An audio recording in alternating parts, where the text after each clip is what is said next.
इस वीडियो में हम नॉर्मलाइज्ड, ऑर्थोगोनल और ऑर्थोनॉर्मल फंक्शंस को डिस्कस करेंगे। देखेंगे कि किस कंडीशन को सेटिस्फाई करने के बाद कोई फंक्शन नॉर्मलाइज्ड फंक्शन कहा जा सकता है, या किस कंडीशन को सेटिस्फाई करने से दो फंक्शंस को आप ऑर्थोगोनल फंक्शन कह सकते हैं या ऑर्थोनॉर्मल फंक्शन कह सकते हैं। चलिए शुरू करते हैं। पहले नॉर्मलाइज्ड वेव फंक्शन लेते हैं।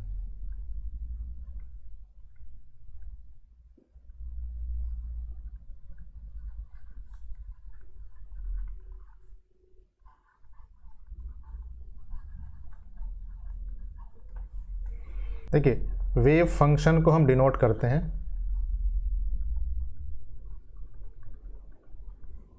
हम लिखते हैं उसे साई, और इसका कॉम्प्लेक्स कॉन्जुगेट को हम लिखेंगे साई स्टार।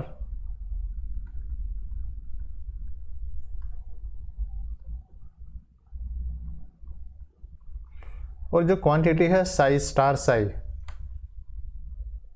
ये क्वांटिटी बताती है probability density.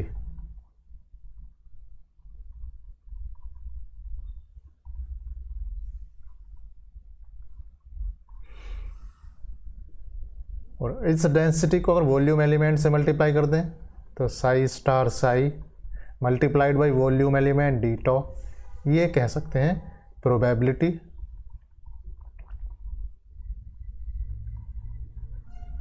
Of finding a particle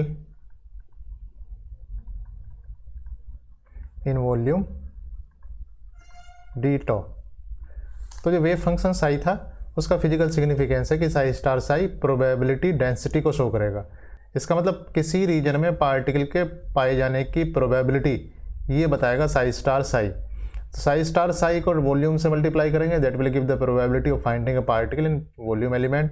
और पार्टिकल कहीं ना कहीं स्पेस में है, इसका मतलब इस एक्सप्रेशन को अगर हम इंटीग्रेट करें -∞ to +∞ psi star psi D tau, तो ये उस पार्टिकल की पूरे स्पेस में टोटल प्रोबेबिलिटी होगी।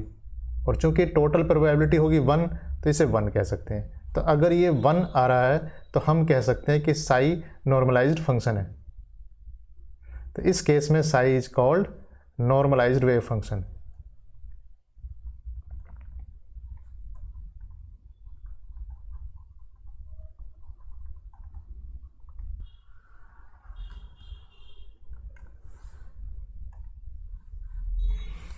तो अगर ये वेव फंक्शन नॉर्मलाइज्ड नहीं है तब इसे नॉर्मलाइज्ड कैसे करेंगे?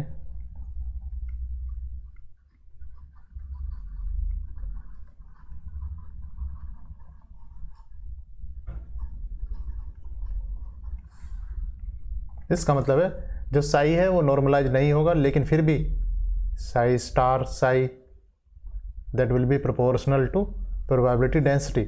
इसका मतलब अगर डी टॉ से मल्टीप्लाई कर रहे हैं तो that will be proportional to the probability of finding a particle in volume element D tau. तो इसे अगर इंटीग्रेट करेंगे -∞ टू +∞, तो ये क्वांटिटी 1 ना देकर कुछ वैल्यू देगा। मान लीजिए इसका इंटीग्रेशन आता है n और हमें बनाना है 1, तो हम क्या करेंगे, इसे 1/n से डिवाइड कर देंगे इस पूरे एक्सप्रेशन को। तो 1/n -∞ to +∞ psi star psi D tau equal to 1। n को हम अंदर ले जाकर भी लिख सकते हैं, इसे इस ढंग से लिख सकते हैं -∞ टू +∞ साई/√n का स्टार साई/n इक्वल टू 1। इसका मतलब जो वेव फंक्शन हमारा पहले था साई, जो कि नॉर्मलाइज नहीं था, अगर हम उसे √n से डिवाइड कर दें तो ये क्या बन जाता है, ये बन जाता है नॉर्मलाइज्ड वेव फंक्शन।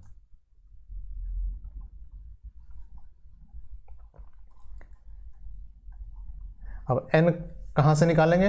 n निकालने के लिए जो फंक्शन दिया हुआ होगा साई, उसका स्टार लिखेंगे, साई से मल्टीप्लाई करेंगे, उसे इंटीग्रेट कर देंगे -∞ टू +∞ डी टॉ।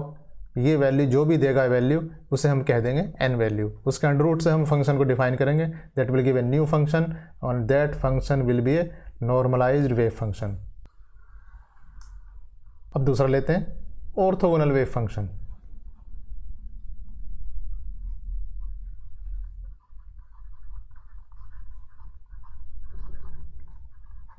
इसकी हिंदी होती है लंबकोणिक।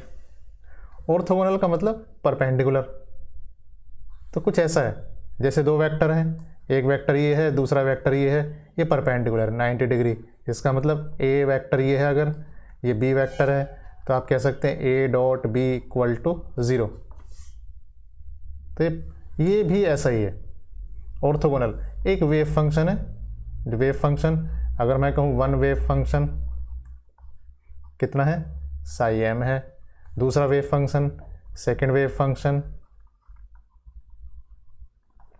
किसी सिस्टम से एसोसिएटेड दो वेव फंक्शन है, पहला वेव फंक्शन साई एम, दूसरा wave function psi N.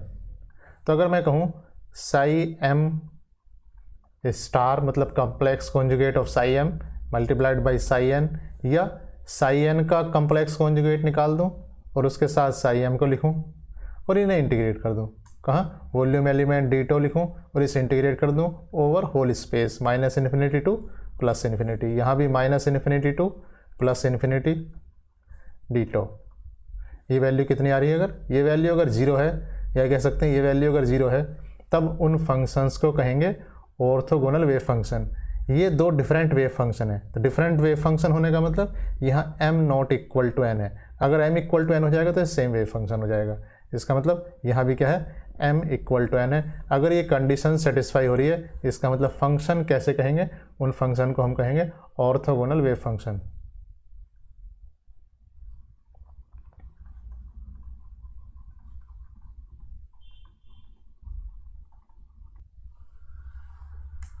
Orthonormal wave function देखते हैं। Orthonormal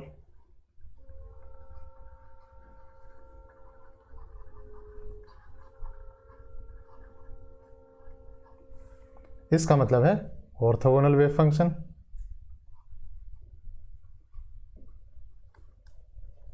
plus normalised. तो जो हमने कंडीशन थी नॉर्मलाइजेशन की कंडीशन, वो सेटिस्फाई करनी चाहिए, और जो हमारी दूसरी कंडीशन थी ऑर्थोगोनलिटी वाली, वो सेटिस्फाई करनी चाहिए। अगर दोनों कंडीशन सेटिस्फाई हो रही हैं तो उस फंक्शन को हम कहेंगे ऑर्थोनॉर्मल वेव फंक्शन। इसका मतलब अगर हमारे पास एक सिस्टम है, उससे एसोसिएटेड वेव फंक्शन ले लेते हैं हम,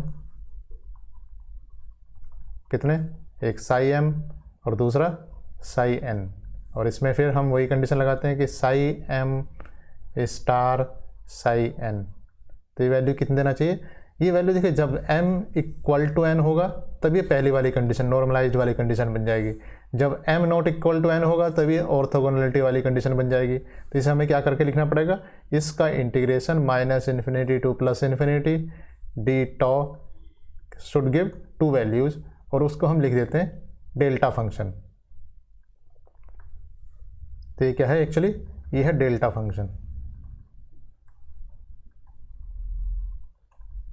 ये फंक्शन जब m इक्वल टू n होगा तब इसकी वैल्यू 1 होगी, और जब m not equal to n होगा तब इसकी वैल्यू कितनी होगी, 0 होगी। तो डेल्टा फंक्शन का मतलब क्या है, m इक्वल टू n है तो डेल्टा m n कितना है, 1 है। जब m not equal to n है तो डेल्टा m n कितना है, ये कितना हो जाता है, 0 हो जाता है। इसका मतलब ये वैल्यू कितनी हो जाएगी, ये वैल्यू 0 भी देगा, ये वैल्यू 1 भी देगा। जब m not equal to n है तब ये 0 देगा, और जब m इक्वल टू n है तब वैल्यू कितनी आएगी, 1 आएगी। जब m इक्वल टू n होगा तो ये हो जाएगा psi n star psi n d tau, तो ये नॉर्मलाइज्ड वाली कंडीशन बन जाएगी। जब m not equal to n होगा तो ये हो जाएगा psi m star psi n d tau, तो ये 0 हो जाएगा, ऑर्थोगोनल हो जाएगा। तो इसका मतलब अगर वेव फंक्शन ऑर्थोगोनल भी है और साथ साथ वो फंक्शन नॉर्मलाइज्ड भी है, यानी कि इसका जो इंटीग्रेशन है 1 आ रहा है, तब उस फंक्शन को हम कहेंगे वो फंक्शन है ऑर्थोनॉर्मल फंक्शन। Thank you.